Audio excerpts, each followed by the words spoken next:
A poor girl helps a man in trouble, unaware he's a billionaire, and fate brings them together. Have you ever wondered what happens when a simple act of kindness on a lonely road changes two lives forever? In this story, our heroine, an everyday mechanic barely making ends meet, steps in to help a stranger whose motorcycle breaks down at the edge of her hometown. Little does she know, this mysterious traveler is a billionaire in disguise, searching for a sense of belonging that money could never buy. Tensions rise when a powerful antagonist threatens to uproot everything she's worked for, pushing the two unlikely allies to stand up and fight for the heart of their small community. Will they succeed? And can a bond formed through happenstance lead to something more? Stick with us until the end to uncover how a single act of compassion can spark the biggest transformation of all. If you enjoy stories like this, don't forget to subscribe to our channel. Your support brings more heartfelt tales right to your screen. The sun dipped low over the sprawling countryside, painting the skies with shades of orange and pink that settled softly over the endless fields of corn. Thin, wavering stalks danced lazily in the final glow of daylight, illuminated in a gentle golden hue that served as a backdrop for a story about to unfold. A winding two-lane road cut through the farmland, leading eventually to the quiet community of Rosemoor, a town so small that visitors almost always passed through it without a second glance. At first sight, Rosemoor seemed like any other settlement lost in the stretch of Midwestern farmland, a main street lined with a handful of shops, a diner that acted as the heart of local gossip, and a scatter of neatly spaced cottages. But beneath the surface calm lay a tapestry of unspoken stories, struggles, and triumphs. Along that nearly deserted highway, Ethan Wolfe pulled his motorcycle off to the shoulder, exhaling a frustrated breath into the cooling evening air. He wasn't dressed like your typical drifter. His leather jacket, tailored to fit his broad shoulders perfectly, hinted that he came from a life that didn't revolve around motorcycles or rough roadside pit stops. The bike itself was sleek, the type of machine that could devour highway miles in a blur of polished chrome. But tonight it had decided to rebel. It had sputtered, coughed, and finally died right in the middle of nowhere, leaving him stranded far from the towers of his real home, the bustling, cosmopolitan city where he spent most of his days making deals and running a secret empire that bore his name. Ethan was a man whose decisions swayed entire markets and changed economic landscapes, but he certainly didn't look the part of a billionaire in that moment. The stubble on his jaw and the dusty scuffs on his boots blended with the open farmland setting, giving him a mysterious air. He crouched beside the motorcycle, tugging off one of his riding gloves with his teeth and rummaging for a toolkit that, embarrassingly, he had forgotten to properly stock. Determined not to see his situation as hopeless, he checked his phone. No signal. Of course. The final rays of sunlight turned the horizon into a blaze of color, and a low rumble of thunder in the distance hinted at an incoming storm. Just as Ethan was starting to wonder if he'd be sleeping in the cornfields, an unexpected savior arrived in the form of a battered old pickup truck. The engine chugged as if it were fueled by sheer will, halting a few feet from where Ethan's bike stood. Behind the wheel sat Lily Morgan, a petite woman in her late 20s with her red-brown hair bound back in a practical ponytail. Her eyes were clear and sharp, hinting at a quick mind. The grease marks on her shirt and arms, combined with the torn knees of her jeans, spoke volumes about how she spent her days. She rolled the window down, calling out, "Hey there, looks like you could use a hand." Ethan stood, dusting off his jacket before meeting her gaze. He noticed her expression flit over him, likely registering his city polish. "I could," he admitted, attempting a polite smile. "Bike's giving me trouble and I've got no signal out here." Lily leaned forward, scanning his motorcycle with an experienced eye. "Huh, chain's loose by the looks of it," she said, cutting straight to the issue. "Might be your sprocket too." Ethan blinked, surprised by her immediate knowledge. He was used to people who spoke in half-truths, never quite stating everything on their minds, but Lily came off as refreshingly direct. He cleared his throat. "Well, you seem to know what you're talking about." She laughed softly, putting the truck in park and hopping out. "Let's just say I grew up around motors. My dad, Henry Morgan, runs the local auto garage. I've been turning wrenches most of my life. Surprised to see a fancy machine like yours stranded in these parts, though." A hint of embarrassment crept into Ethan's features. He was about to offer a pre-packaged excuse but realized he didn't owe her the entire truth. "I wanted a change of scenery," he answered, shrugging. "Maybe I should have picked a different road." Lily didn't miss a beat. "Or maybe you just need to keep better track of your ride's maintenance." She disappeared around the bed of her pickup, retrieving a toolkit, then crouched by his motorcycle, confident and sure. Despite the worn edges of her boots in the old truck, there was a sense of dignity about her. Ethan took a step back, letting her work. The thunder rumbled louder, reminding him of the approaching storm. He couldn't decide if he felt more relieved or uneasy that someone had found him. In the city, offers of help usually carried expectations, but Lily seemed different. She tightened bolts, adjusted the chain, and wiped the sweat from her brow with the back of her hand. "That should hold until you get into town," she said at last, handing him a rag. "By the look on your face, I take it you're not from around here, so you probably don't know we have exactly one motel, if you can even call it that." Ethan nodded, swallowing his pride. "Thank you. Really. I'm not sure how I'd have managed if you hadn't come along." A flicker of a smile crossed her lips. She rose, glancing at the darkening clouds. "Best get going. If we stay much longer, we'll both get caught in this storm." Then, after a moment's hesitation, she added, "Name's Lily, by the way." Grateful for her intervention, Ethan reached out to shake her hand. "Ethan," he said, noticing how her strong grip belied her slight frame. "Let me repay you somehow. A meal, maybe?" Lily's grin returned. "City folks are always quick to spend money. If your bike's fixed, you won't need rescuing again, right? But sure, if you make it into Rosemore without another breakdown, maybe I'll let you buy me dinner, if I'm feeling generous."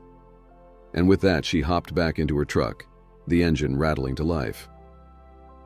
As she pulled away, Ethan found himself standing in the midst of the thickening twilight, the storm clouds overhead growing heavier by the minute. Already he felt a strange tug in his chest, an unspoken curiosity about the woman who had so quickly and efficiently saved him. He mounted his motorcycle, testing the repair. It roared back to life without protest, and he rode on, the wind whipping past as the first drops of rain began to fall. It took another 20 minutes of cautious, storm-dodging riding before Ethan saw the neon glow of a flickering sign that declared Rosemore Diner in bright pink letters. The building itself looked like it had weathered decades of rain, wind, and scorching summers. Yet it radiated a sense of warmth that beckoned weary travelers. The pitted parking lot was nearly empty, save for 2 old sedans and a handful of pickup trucks, presumably belonging to locals. Ethan parked his motorcycle under the narrow awning, trying to shield it from the intensifying drizzle. The moment he stepped inside, a bell jingled overhead, announcing him to whoever might care. The diner was clean, but well-worn. Checkerboard tiles showed the fading evidence of countless footsteps, and wooden booths had grooves from years of elbows leaning in for conversation. The smell of coffee and frying bacon mingled with a subtle sweetness, possibly from a fresh-baked pie sitting on a cooling rack behind the counter. And there, seated at the counter with a chipped mug of coffee, was Lily Morgan. She looked entirely comfortable in this environment, chatting easily with the middle-aged woman behind the counter. Her ponytail was slightly damp from the rain, and she had shed her grease-stained jacket, revealing a threadbare t-shirt with the name of a faded rock band scrawled across the front. If Ethan had expected her to appear out of place, he found the opposite was true. She belonged here. The conversation at the counter paused, and Lily swiveled on her stool. A wry grin appeared when she saw Ethan. "So you made it," she said, taking another sip of coffee. "Figured the storm would have gotten you by now." He offered a polite shrug, trying not to drip rainwater everywhere. "Just enough time to outrun it," he replied, pulling off his damp jacket and settling into the seat next to hers. The waitress slid a menu in front of him without a word, probably more interested in eavesdropping than conversation. Lily tapped a finger against the plastic menu cover. "You'll want to try the meatloaf if you're hungry. It's sort of the house specialty, though calling it a specialty is a stretch." Ethan smirked. "I'll keep that in mind. What are you having?" "Just coffee. You assume I'm flush with cash?" She wiggled her nearly empty mug. "Kidding, already ate. Thanks for the offer, though." He looked at her, intrigued by the easy playfulness in her tone. "If I can't buy you dinner now, how about dessert? Seems like the pies here might be worth a taste. She gave a casual shrug, casting a glance at the display case. Apple pie here's decent, I'll give it that. You might find yourself pleasantly surprised by small-town cooking. Ethan signaled the waitress. All right, I'll take the slice of apple pie and let's add a slice for her. He made no attempt to hide the grin tugging at the corners of his mouth, feeling a strange thrill at the notion of such a simple gesture. In his usual life, deals were sealed with handshakes worth millions, not 2 slices of homemade pie in a sleepy town. Lily took another sip of her coffee, her gaze settling on him. The diner's overhead lights reflected a faint amber in her eyes. So, Ethan, what's your story? You said you needed a change of scenery, but most folks don't end up stranded here unless they're running from something, or running toward it. That question caught him off guard, and he exhaled, carefully choosing his words. Maybe it's a bit of both, he admitted. He traced the rim of his glass of water. I've been feeling trapped by a life that's not as fulfilling as it sounds on paper. I needed a break. Hopped on my bike, started riding, and here I am. Lily kept her face neutral, but Ethan sensed she could see more than he wanted her to. Well, Rosemore is good for quiet. Not so good if you're looking for excitement, she said, setting her mug down. Most of us here work, come home, eat, and do the same thing all over again the next day. In the space that followed, he found himself wanting to explain more, maybe even tell her who he really was. The man behind Wolf Industries, the multinational corporation that funded cutting-edge research and employed thousands of people. But something in her honesty and down-to-earth nature made him hold back. A bizarre worry flickered in his mind. What if she only saw the money, or worse, saw all the complications that came along with his fortune? He wasn't ready to ruin the fragile, oddly comfortable rapport they seemed to be establishing. When the slices of pie arrived, Ethan tried his best to refocus on the moment. The crust crumbled perfectly under his fork. Lily's teasing smirk remained as she tasted hers. Their conversation meandered from small talk about the town to Lily's father, Henry, who had a bad knee that sometimes kept him from working at the garage. She talked about the bills piling up and her worry that one day the old building would need more than she could afford to fix. Yet she didn't complain. She just stated facts. She loved that garage, loved the family legacy it represented, and planned to keep it running no matter the challenges. Ethan listened, nodding at intervals, and felt that tug of guilt again. Here she was, hustling daily just to make ends meet, while he was essentially running away from a life of privilege. For the first time in a long while, Ethan sensed that money was not a trump card. It was a burden he carried, one that might even drive a wedge between him and a person who could matter to him. Rain battered the pavement as Ethan left the diner with Lily that night, the both of them finding temporary shelter under the narrow awning. He offered to walk her to her truck, a gesture that made her chuckle. Not my first rainstorm, she teased, but she still accepted the invitation. Droplets pelted the tin canopy overhead, creating a soothing, percussive rhythm. Despite the typically mundane setting, a small-town diner lot, the moment felt charged.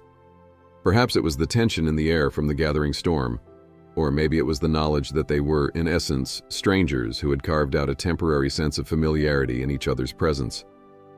Whatever it was, Ethan couldn't deny the spark he felt. I appreciate the rescue earlier, he said, stuffing his hands into his pockets to keep them from trembling. Let's be honest, I had no clue how to fix that chain. Lily shrugged good-naturedly. Lucky for you, messing with engines is second nature to me. If you're staying in Rosemore for a bit, you should drop by the garage. We can do a more thorough check on your bike, make sure you don't end up walking next time. A flicker of relief passed through him. I'd like that, and I guess I'll see you around. She nodded. You know where to find me. Night, Ethan. Then she darted into the rain and climbed into her truck, driving off into the gloom. Left alone, Ethan breathed in the damp air. He realized with a jolt that he genuinely wanted to see Lily again, and not out of mere gratitude. She was strong, independent, and made no apologies for who she was or how she chose to live. In his world, such authenticity was a rare commodity. He checked into the local motel Lily had mentioned, 2 floors of weather-worn stucco, neon sign flickering, and a kindly older man behind the desk who didn't ask many questions. The room was basic, with a single bed, a small table, and a television that only picked up a few fuzzy channels. To Ethan, it felt like the perfect sanctuary. Free from the clamor of boardrooms and the constant hum of business calls, he could think in peace. That night, as the thunder growled and lightning illuminated the farmlands in sharp bursts, Ethan lay awake contemplating the direction his life had taken. He remembered the earliest days of building Wolf Industries with a relentless drive, spurred on by the memory of his father's old debts and the vow he'd made to never again let money dictate his life. Over the years, success had metamorphosed into something monstrous, swallowing his personal time, his relationships, and increasingly, even his sense of self. Perhaps that was why he'd gotten on the bike without a set destination. He needed to peel away the layers of stress that had accumulated. Morning came with soft sunlight pushing through thinning clouds. Ethan rose early, deciding that if he was going to linger in Rosemore, he should at least eat a decent breakfast. The motel's lobby had a pot of coffee and a plate of stale donuts, so he opted instead to ride to the diner. The wind was brisk but no longer laced with the threat of rain, and as he cruised the short distance, he took in more details of the town. A hardware store that looked untouched since the 1970s, a barbershop with a red and white spinning pole, and a scattering of simple homes with white picket fences. Small children waited at bus stops, while older residents ambled leisurely across streets, greeting neighbors with waves. At the diner, it was bustling in that unhurried way typical of a small town. Elderly couples shared breakfast, a few workers in overalls huddled around a table with large mugs of coffee, and a short line had formed at the cash register. Ethan recognized a face or two from the prior evening, people who had peered at him curiously, maybe wondering what a stranger was doing at the edge of their town. He took a seat by the window where he could watch cars pass by on the main road. When Lily arrived, wearing the same grease-stained outfit and hair pulled back, he was almost surprised by the wave of relief he felt. Her eyes met his, and a small smile curved her lips as she slid into the booth across from him. "Didn't expect to see you bright and early," she said, nodding at his half-finished cup of coffee. "Figured I'd try the breakfast special," he replied, pushing a second cup toward her. "And see if that local mechanic could squeeze my bike in for a tune-up." Lily gave a soft laugh. "So you trust me with your baby now?" His grin was genuine. "More than I trust myself with it." Several hours later, Ethan found himself in front of Morgan's garage, a time-worn building with faded paint that once spelled out Morgan and Son over the metal doors. The once vibrant sign had lost letters here and there, resulting in a cryptic Emergen and SN that reminded him how time erased even the sturdiest of legacies. The structure was large enough to accommodate several vehicles at once, and from the looks of it, Lily and her father, Henry Morgan, did steady business. A few customers' cars were parked along the side. The windows of a small attached office glowed with fluorescent light, revealing shelves stacked with old car manuals and a counter covered in oil-stained invoices. It was Henry who greeted Ethan first, stepping out from under the hood of a battered sedan and straightening slowly, one hand gripping his lower back. His stooped figure and salt-and-pepper hair suggested a man in his 60s, though the calluses on his hands and the determined set of his jaw implied he had no intention of quitting anytime soon. "You're the one my Lily mentioned," Henry said, his voice carrying a slight rasp. "Busted chain on that fancy bike." Ethan managed a respectful smile. "That would be me, sir. Ethan Wolf." Henry offered a firm handshake. "Henry Morgan. So, you need a full check or just a quick fix?" Lily emerged from the garage, wiping her hands on a rag. "Let's do a full look-over, Dad. Seems like there could be more issues if the chain was so loose." She paused to glance at Ethan. "I'll handle it if you want." Henry snorted affectionately. "Haven't been able to keep you away from a busted engine since you were 9 years old. Go for it." Ethan followed Lily inside, noticing how neat she kept her tools. Metal racks lined the walls, meticulously organized by size and function. Drawers were labeled in Sharpie for quick identification. There was pride in every corner of that place, from the vintage posters on the walls advertising oil brands and classic car shows, to the old radio perched on a high shelf, currently playing a soft country tune. While Lily set the bike up for inspection, Ethan wandered over to a bench where an array of wrenches and sockets gleamed under fluorescent lights. He found himself imagining Lily's childhood. Perhaps she had spent weekends here, tinkering with engines under her father's watchful eye. The sense of continuity, of legacy, was palpable. "So you and your dad have always run this place together?" Ethan asked, turning to watch her work. She nodded, bending down to examine the rear sprocket. "Started with my grandfather, then got handed to Dad. I've been helping out as long as I can remember, though I wasn't officially on the payroll until I graduated high school. Dad wanted me to see if I'd pursue something else, but I just knew. This garage feels like home. Besides, someone has to keep it alive." Ethan heard the undercurrent of concern in her voice. The failing equipment, the bills that might not get paid, the costly repairs that a building this old often demanded. He walked over, crouching beside her. "You do a great job, from what I can tell." She shot him a sidelong glance, half amusement, half skepticism. "You've known me for all of 24 hours, Ethan. Don't get carried away." He flashed a grin. "I might be quick to judge, but when it comes to skill, I've got a decent eye. I'm impressed." Lily snorted softly, returning her focus to the motorcycle. She tightened bolts, adjusted tension, and periodically muttered about the chain alignment. Henry passed by, giving them both a nod and continuing to another car that needed attention. The air in the garage smelled of metal and engine oil, with an undercurrent of fresh coffee that Lily had brewed in a small pot near the office. Time slipped by as they worked together, or rather as Lily worked and Ethan watched, occasionally handing her tools when asked. Their conversation danced between light banter, like Ethan admitting that the diner's apple pie might be the best he'd ever had, and more personal notes. Lily shared bits of her childhood, how her mother had passed when she was too young to remember, leaving her and Henry to forge a tight-knit bond. In return, Ethan offered a sanitized version of his life in the city, that he handled some business stuff. He tried to convey how it had become stifling, how he felt the need to break away, but avoided any specifics that might reveal just how enormous his business stuff really was. He sensed Lily's curiosity, but she didn't push, perhaps content to let him volunteer details at his own pace. Still, he felt twinges of guilt each time he dodged the truth. When they finally rose, Lily wiped her forehead with her sleeve. "That should do it. Take it for a test run around the block, then come back and I'll tighten anything else if needed." Ethan pulled out his wallet, and Lily waved a dismissive hand. "Pay me later, or help out with a chore or two. We'll figure something out." Her generosity caught him off guard.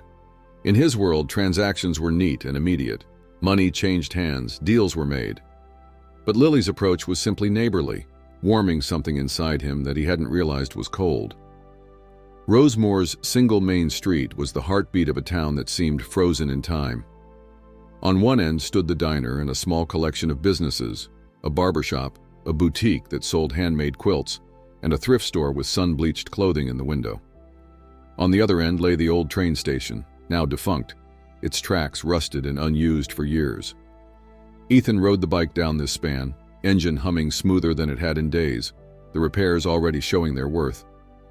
He circled back to Morgan's garage, where Lily stood at the curb with her arms crossed, scanning him for any sign of mechanical trouble. Satisfied with his thumbs up, she stepped aside so he could park. "Feels like new," Ethan admitted as he pulled off his helmet. "Thank you, I owe you," again. A sly smirk found its way onto Lily's face. "You can pay me back by buying groceries for dinner tonight if you want." She jerked her thumb toward the direction of the grocery store, a modest brick building on the corner. "Dad can't cook to save his life, and I'm sick of takeout. Thought I might actually make something at home for a change." Ethan paused. The invitation sounded innocuous enough, yet it carried a level of intimacy he wasn't accustomed to sharing with new acquaintances. Still, the idea of a home-cooked meal in Lily's presence beat any five-star reservation in the city. "Sounds like a deal. Point me to the store and I'll pick up whatever you need. Here." She scribbled a short list on a grease-stained notepad, handing it over. "Get these. I'll meet you back here in half an hour." He took the list, scanning the items: ground beef, tomatoes, onions, pasta, cheese, and a couple of basic pantry items. "Spaghetti night?" She laughed, brushing a few stray strands of hair off her forehead. Not the fanciest dish, but it's my go-to when I can't decide what else to make. Let's keep it simple. The grocery store was as quaint as everything else in Rosemore. Strolling through the aisles, Ethan found local produce in crates labeled with the names of area farms. The fresh smell of herbs and vegetables was almost nostalgic for him, reminding him of childhood visits to farmers markets when his parents had less money but more time to spend together. Memories washed over him, tinged with the bitterness of how success had later strained all those familial bonds. He navigated the store, gathering items carefully. One or two folks gave him a friendly greeting, the typical small-town courtesy. He realized that in his city life he rarely did his own grocery shopping. A personal shopper handled that. He felt a pang of embarrassment at the notion, but also an odd sense of liberation. There was a simple pleasure in going aisle by aisle, selecting food that he'd soon share with someone whose company he genuinely enjoyed. Returning to the garage with the bags, he found Lily waiting, finishing a conversation with a tall, lean man in a police uniform. Rosemore's sheriff or deputy, perhaps. They both laughed at something before he headed off, giving Lily a wave. As Ethan parked his bike, Lily walked over, her expression curious. "Meet Deputy Collins," she said, gesturing to the man's retreating back. "My dad's old friend. He came by to pick up his truck." Ethan nodded, setting the grocery bags down by Lily's feet. "Got everything. And a couple of things that weren't on your list, just in case." She bent to peek into the bags, eyebrows lifting. "Extras, huh? You definitely don't shop like the rest of us." He shrugged, smile teasing. "Let's say I like being prepared." With Henry already gone for the day, they locked up the garage and loaded the groceries into the bed of Lily's pickup. The ride to Lily's house was short, only a few blocks away, along a narrow street lined with aging maple trees. Her house was a modest single-story bungalow with peeling white paint and a small porch where a rocking chair sat unused. A well-worn welcome mat read, "Home is where the tools are," underscoring the Morgan family's comedic approach to life. The interior bore signs of loving neglect, old wallpaper curling at the edges, floors that squeaked softly with each step, and picture frames brimming with nostalgic images. Ethan noticed photos of Lily as a child, always near Henry, always wearing clothes more suited for a garage than a playground. A wave of warmth passed through him at these glimpses into her life, a life of love, simplicity, and ongoing financial struggle. Lily directed him into the kitchen, which, despite the outdated appliances, was tidy and inviting. "Make yourself at home," she said, setting the grocery bags on the counter. "Though I will put you to work. Chop those onions if you don't mind." He rolled up his sleeves. "Sure, but no promises on knife skills," she snorted. "Somehow I don't believe that. You strike me as someone who picks up new skills quickly." They fell into an easy rhythm, Ethan at the cutting board, Lily browning the ground beef in a battered skillet on the stove.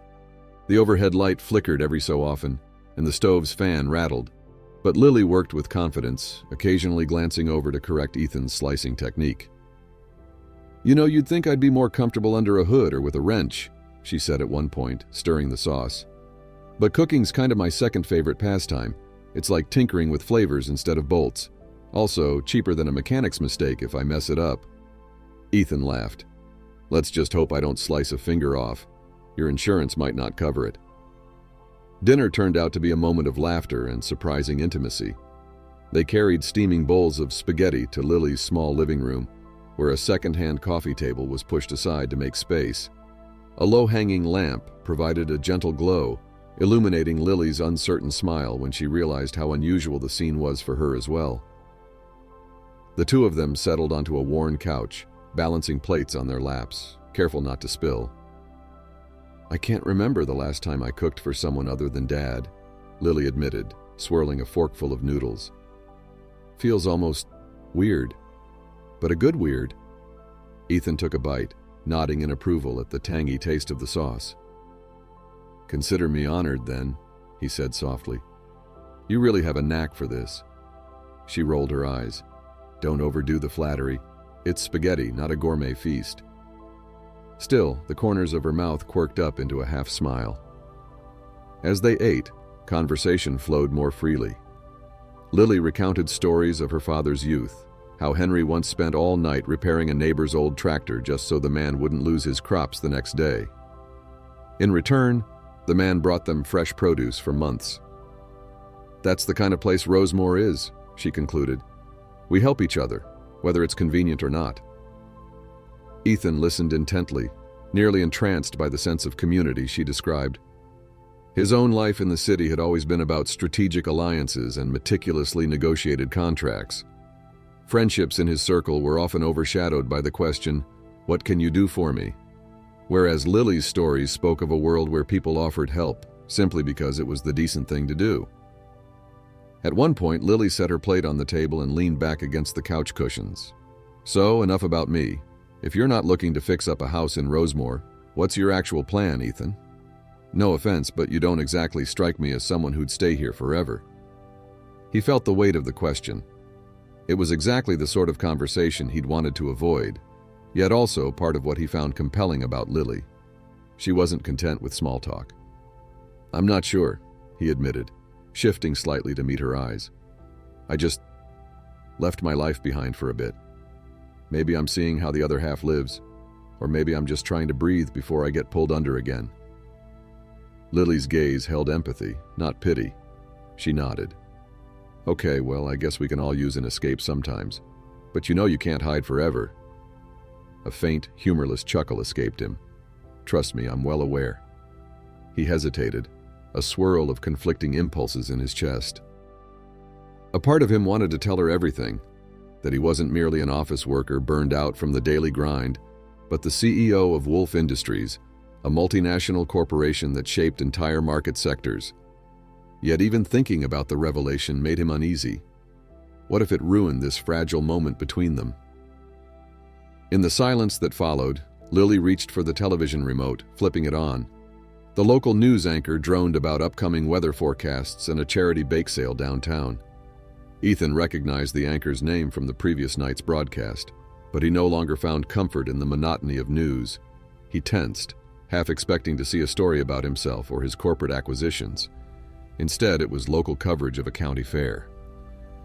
Relief washed over him momentarily, but a flicker of guilt also registered.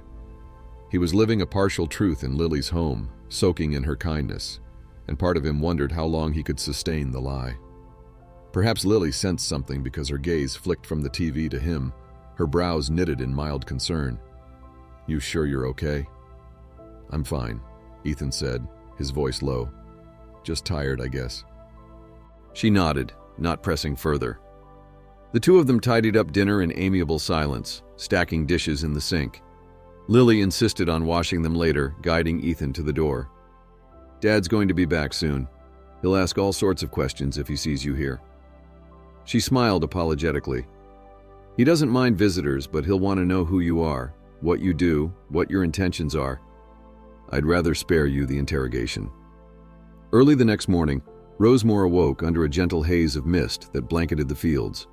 The pale sun struggled to shine through the grayish sky, promising a day that might go either way, bright and clear, or shadowed by unexpected storms. Ethan found himself up before dawn, stepping out of the motel's cramped room for a walk through town. The dew-soaked grass underfoot and the hush of the town provided a kind of meditation. He passed by Morgan's garage, noticing it was still closed. The sign in the window displayed the typical operating hours, set to open in about an hour. Lily and Henry were probably still at home. A random pang of longing flashed through him at the thought of Lily in her kitchen, perhaps sipping coffee before starting her day. Stepping inside the diner, Ethan realized he was beginning to desire a deeper connection to this life, a thought that both excited and unnerved him. The diner was relatively empty at this early hour, inhabited by a few truckers fueling up with black coffee and bacon. Ethan quietly took a seat at the counter, glancing at the local newspaper. The front page highlighted the upcoming county fair, a massive source of pride for communities like Rosemore. Mid-sip of a steaming coffee mug, he nearly missed the subtle swirl of tension that walked in. A tall man in a sharp suit made an entrance, incongruent in every way with the humble atmosphere of the diner. His polished shoes clicked against the tile, and a quick scan of the space landed on Ethan. Their gazes locked for a split second. This newcomer, Crispin Sterling, carried himself like a man used to commanding rooms. His posture exuded confidence or maybe even arrogance.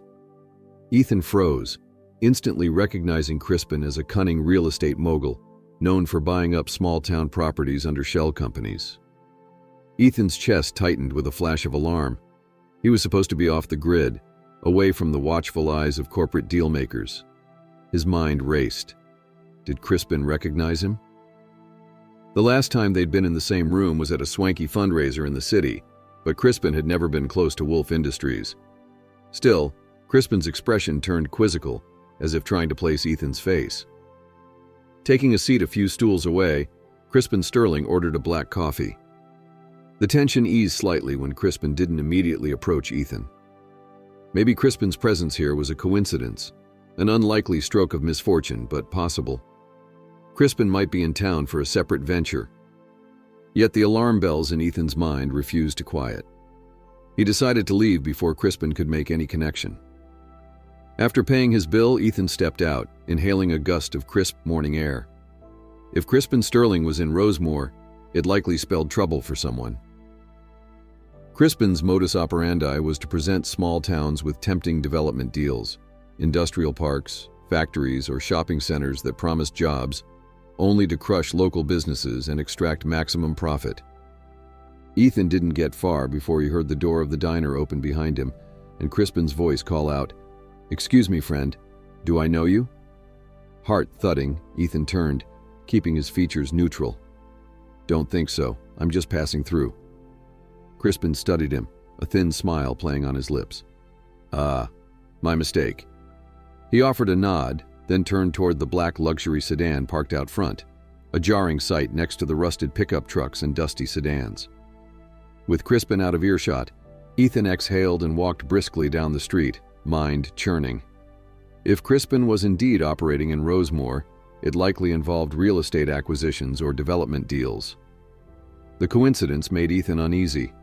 His break was supposed to be an escape from the cutthroat corporate reality, but here it was, tracking him down in a place that felt worlds away. He debated whether he should warn Lily or Henry. If Crispin was sniffing around, there might be an angle on purchasing local land, perhaps even the property that housed Morgan's garage. Lily had mentioned financial worries. Crispin's presence could be part of that puzzle. Yet telling Lily about Crispin and admitting he knew such people intimately might raise questions he still wasn't prepared to answer. Circling back to the motel, Ethan tried to regain composure. He reminded himself that Crispin might not even recall him. Their circles overlapped in the city, but Crispin had probably seen thousands of faces at those events. If Crispin tried to prod about Ethan's identity, Ethan could maintain the story that he was a simple office drone on a break. But a gnawing sense of foreboding twisted in his stomach. Crispin rarely gave up so easily. That day turned out to be one of tense surprises. Shortly before noon, as Ethan tidied his motel room and planned to visit Lily at the garage, his phone buzzed with a familiar name, Jana, his personal assistant and gatekeeper to Wolf Industries. He had avoided nearly all business calls, but the short text message from her read, "Urgent. Crispin Sterling, pursuing a major property acquisition. Potential conflict with your interests? Please advise." So Crispin's presence in Rosemore was indeed tied to business. Ethan typed back quickly, "Stay calm, gather intel, and I'll check in soon." He despised how easily the corporate world had slithered back into his life. For a moment, a pang of guilt arose. He had promised himself that this trip was about stepping away, yet Crispin's arrival threatened to upend that vow. Stashing his phone in his pocket, Ethan grabbed his jacket and stepped outside. The late morning sun had burned away most of the mist, leaving the sky bright blue above the farmland. Rosemore looked tranquil, almost as if it stood on the edge of something big, yet remained unaware. He headed toward Morgan's garage, hoping Lily might have some clue about Crispin's movements. The bay doors were open, and Lily was inside, leaning over the engine of an old station wagon. Henry worked at a separate station, rummaging through a toolbox while occasionally casting an eye toward Lily. It was obvious he trusted his daughter, but still liked to keep a protective watch. "Hey," Ethan greeted, stepping in and taking in the comforting smell of oil and metal. Lily glanced up, her face lighting with a smile that quickly shifted to concern. "You look tense. Bad breakfast or something?" He shook his head, lowering his voice as he drew closer. "I ran into someone this morning, a real estate guy named Crispin Sterling. He was at the diner. Seemed out of place." Henry, overhearing Crispin's name, set his wrench down with a loud clang. "Sterling? That scoundrel?" He spat the words, face etched in irritation. "He's been snooping around Rosemore for a couple of weeks now, dropping hints about a new factory or some such nonsense. Doesn't feel right." Ethan exchanged a glance with Lily, who wiped her hands on a rag. "He's trying to buy out properties on the cheap," she murmured, a slight tremor in her voice. "I heard rumors he might target older businesses in town, like us." She nodded, not pressing further. The two of them tidied up dinner in amiable silence, stacking dishes in the sink. Lily insisted on washing them later, guiding Ethan to the door. "Dad's going to be back soon. He'll ask all sorts of questions if he sees you here." She smiled apologetically. "He doesn't mind visitors, but he'll want to know who you are, what you do, what your intentions are. I'd rather spare you the interrogation." Early the next morning, Rosemore awoke under a gentle haze of mist that blanketed the fields. The pale sun struggled to shine through the grayish sky, promising a day that might go either way, bright and clear, or shadowed by unexpected storms. Ethan found himself up before dawn, stepping out of the motel's cramped room for a walk through town. The dew-soaked grass underfoot and the hush of the town provided a kind of meditation. He passed by Morgan's garage, noticing it was still closed. The sign in the window displayed the typical operating hours, set to open in about an hour. Lily and Henry were probably still at home. A random pang of longing flashed through him at the thought of Lily in her kitchen, perhaps sipping coffee before starting her day.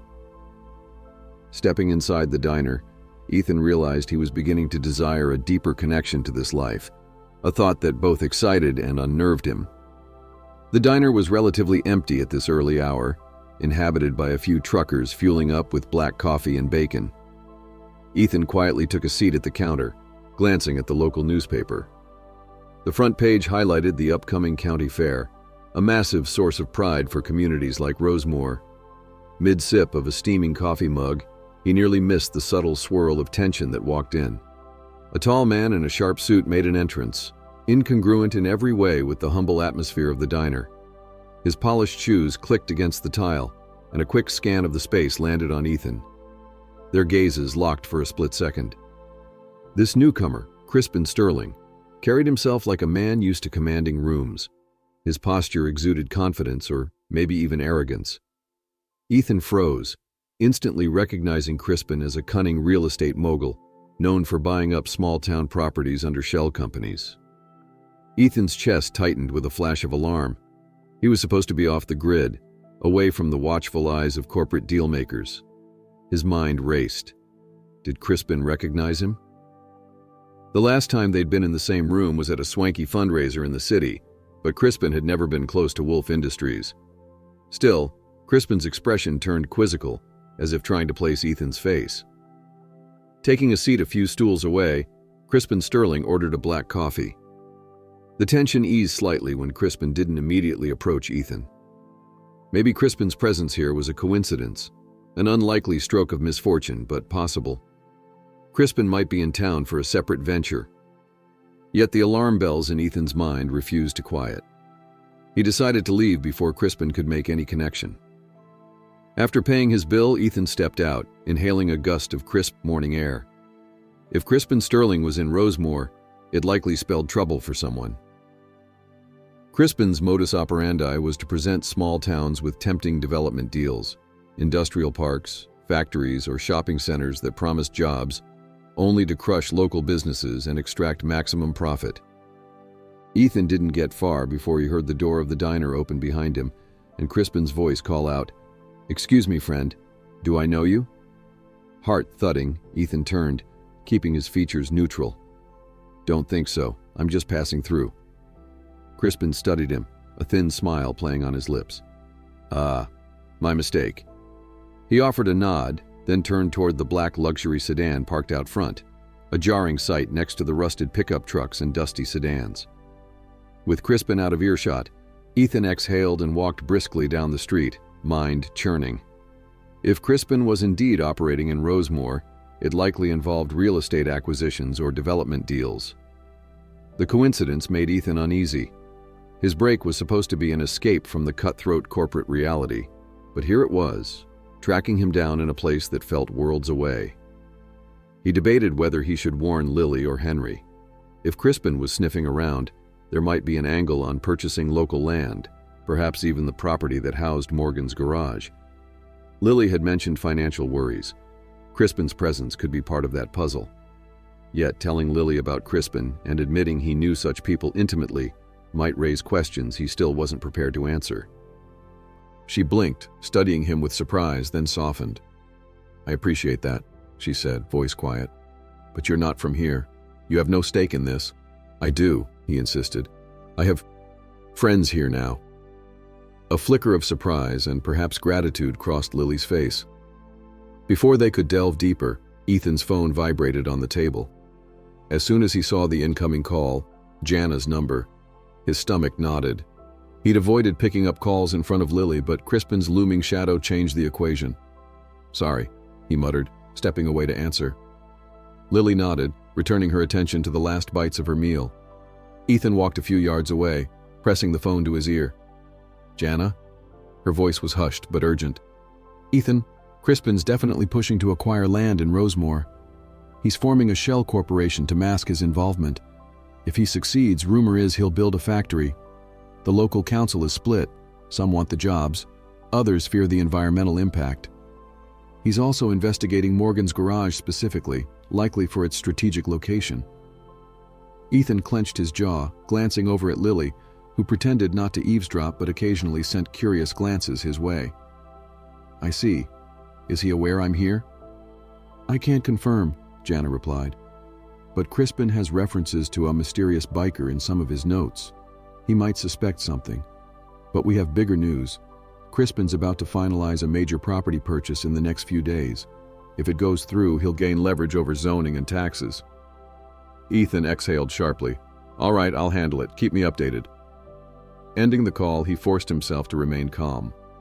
He turned back to Lily, who was discarding the empty sandwich wrappers. "Everything okay?" she asked, brows lifting.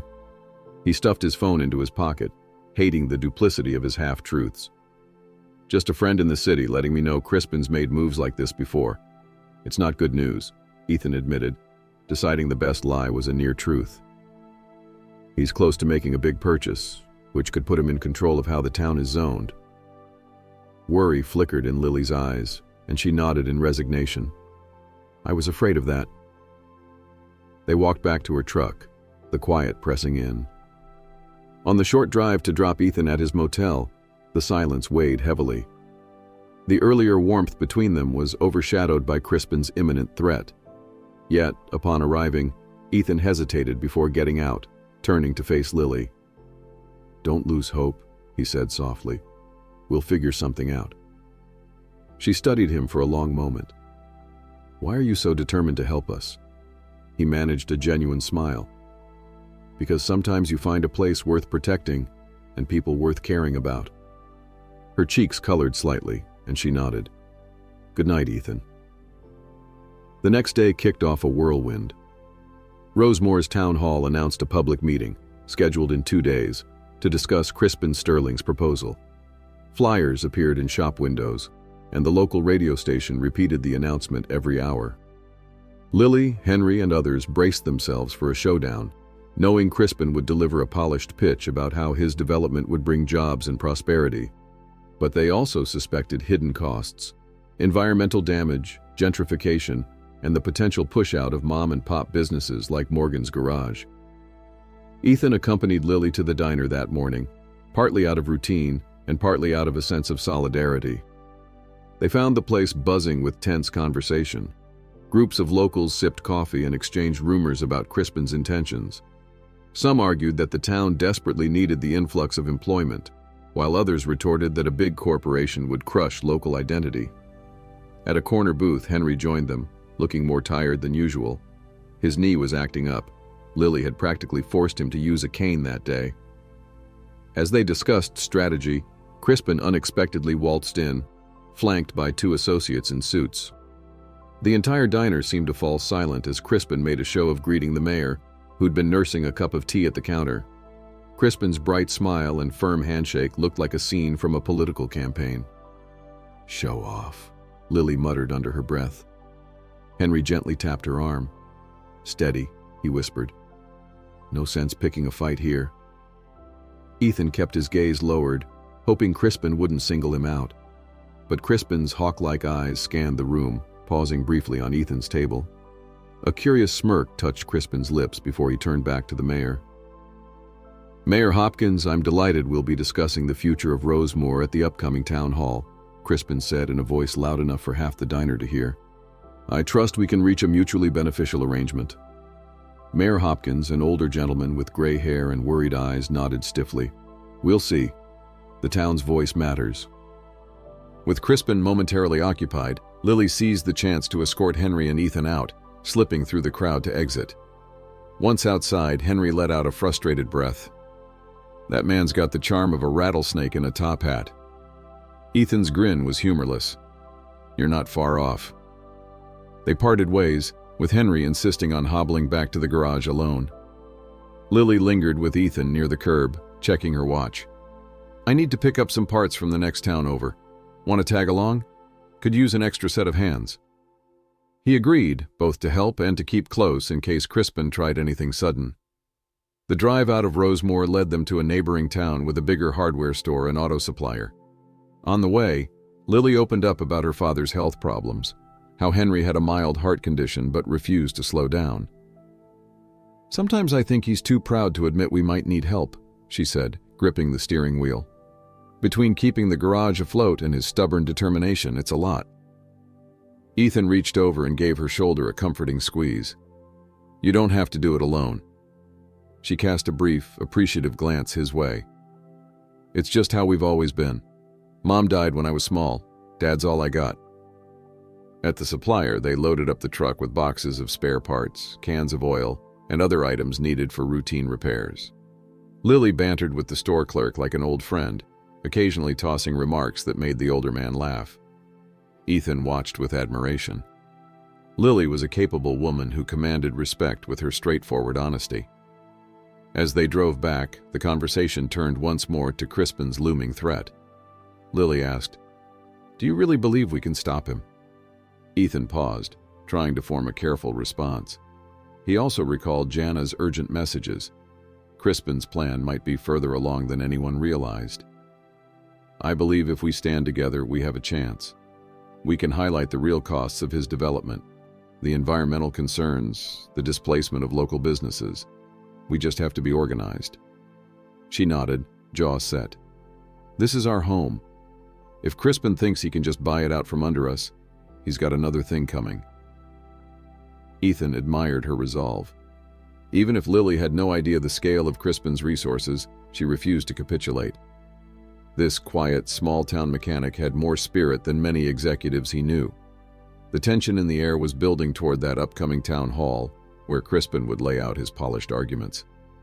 Ethan silently vowed to do whatever was necessary to prevent Crispin from trampling over Rosemore and Lily's life. The day of the public meeting arrived in a flurry of anticipation and dread. The Rosemore Town Hall was a modest brick building, its multi-purpose auditorium doubling as a community gathering space. Rows of folding chairs faced a raised platform where the mayor and the town council would sit, with Crispin Sterling slated to present his proposal. By early evening, the seats filled quickly. Standing room-only crowds milled about, whispering among themselves. Lily, Henry, and Ethan arrived together. Henry looked grim, leaning on his cane.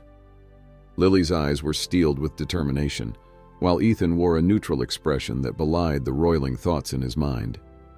He spotted Crispin at the front, projecting confidence in a sleek suit, the perfect image of a savvy businessman who had the town's best interests at heart. Two associates stood beside Crispin, flipping through documents and occasionally shooting uneasy glances at the growing number of disgruntled townspeople. When the mayor called the meeting to order, Crispin took the microphone and launched into a well-practiced speech. He spoke of new jobs, an influx of money, improved infrastructure, and the opportunity for Rosemore to enter a new era of prosperity.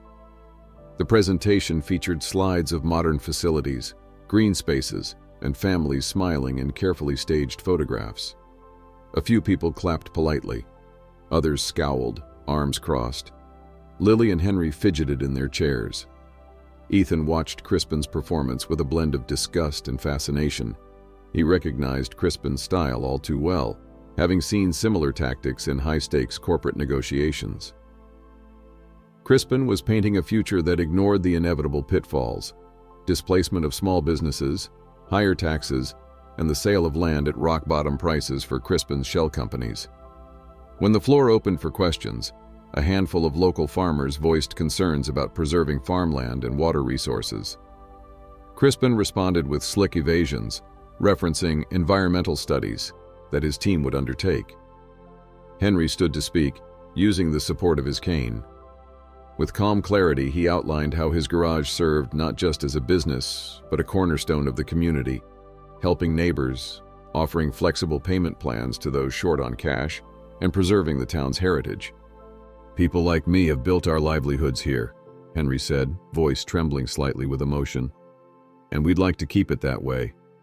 Mr. Sterling, how do you plan to protect us if your development changes the face of this town?" Crispin's polite, rehearsed smile was almost unbearable.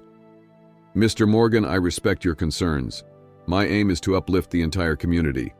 There will be comprehensive relocation packages for businesses that might be affected by new zoning. I guarantee nobody will be left out in the cold." Ethan's anger simmered. Crispin's talk of relocation packages meant forcing out people who'd lived their entire lives in Rosemore.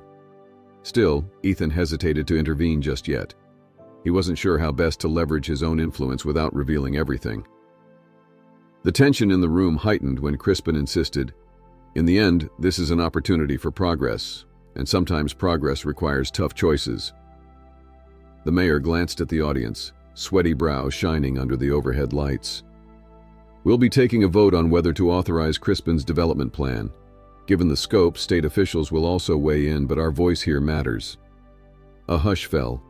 Crispin's associates exchanged smiles. They likely already had some council members in their pocket. Lily looked at Ethan, her eyes pleading for intervention. But he couldn't simply stand and declare his identity. Not yet. Instead, he rose and approached the podium, ignoring Crispin's skeptical glare. Clearing his throat, Ethan said, "I'm Ethan Wolfe, a newcomer to Rosemore. I may not have lived here long, but I've seen the spirit of this town firsthand. People helping each other with no ulterior motive." He paused, scanning the crowd. "Mr. Sterling promises progress, but at what cost? Will it mean pushing out small businesses, polluting farmland, more traffic, higher living costs? We can't let flashy presentations overshadow the real impact on families who've lived here for generations." A murmur rippled through the audience. Crispin's face tightened in annoyance. "I appreciate your passion," Crispin shot back. "But are you not also an outsider? How do you know what's best for Rosemore?" Ethan held Crispin's stare. "I'm not claiming to know what's best. I'm simply saying that any deal that threatens the core of this town is no deal at all." In that moment, Crispin's eyes narrowed, and Ethan felt certain Crispin recognized him. A flicker of realization crossed Crispin's features, as if connecting the dots. The tension escalated when Crispin abruptly ended his remarks, suggesting the town council schedule a formal vote soon. Outside, the evening air felt charged. Lily clung to Ethan's arm, her pulse still racing from the confrontation. Henry looked grateful but worried. Crispin slipped away in his sleek sedan, likely plotting his next move. Henry patted Ethan on the back. "Don't know where you learned to speak like that, but thanks." Ethan forced a smile. "Just speaking from the heart." In the days that followed, Rosemore became a battleground of speculation. Some residents said Crispin was offering money under the table to council members, while others believed he had bribed local media for favorable coverage. The rumor mill roared, fueled by a handful of real incidents: an old farmer who suddenly sold his land, a retired couple leaving town with an unexpected nest egg, and hush-hush meetings at the mayor's office after hours. Meanwhile, Crispin's black sedan cruised the streets like a shark scouting the shoreline. Ethan, Lily, and Henry stayed vigilant. Together, they compiled testimonies from neighbors who feared being driven out if Crispin's proposal passed. They considered approaching state authorities, but that process took time, and Crispin could close deals quickly. Worse, Crispin seemed to delight in upping the pressure. Local businesses found themselves receiving notices of property tax reevaluations, rumored to be orchestrated by Crispin's newly hired consultants. Then, one chilly afternoon, Lily stood in the garage office scanning receipts while Ethan helped rotate tires on a client's car. The glass in the office door rattled, and Crispin entered, wearing that infuriatingly smug grin. He glanced at Lily, then around the space. "A quaint operation you have here," he said, voice dripping with condescension. Ethan set down the tire iron, stepping out from the bay. "What do you want?" Crispin arched an eyebrow. "I was hoping to speak with Miss Morgan privately." Henry stormed in from the other side, cane tapping the ground with indignation. "Anything you want to say to her, you can say to me too." Crispin sighed theatrically, adjusting his cufflinks. "Fine. I'm here to make a generous offer. I'd like to purchase Morgan's garage outright, at a premium above market value. Enough to settle your debts, maybe buy a better place." A hush followed, Lily's fists clenched at her sides. "We're not selling," she said quietly, her eyes glistening with anger. Crispin persisted. "I'm aware your finances are strained. You could retire your father's medical bills, upgrade your equipment. It's a kind gesture, Miss Morgan. I understand loyalty, but sometimes the wise choice is to let go." Henry barked out a laugh. "You call that wise? Tearing down a legacy?" Crispin's eyes flickered to Ethan. "Perhaps your new friend is advising you otherwise, but trust me, if you wait, the situation only worsens.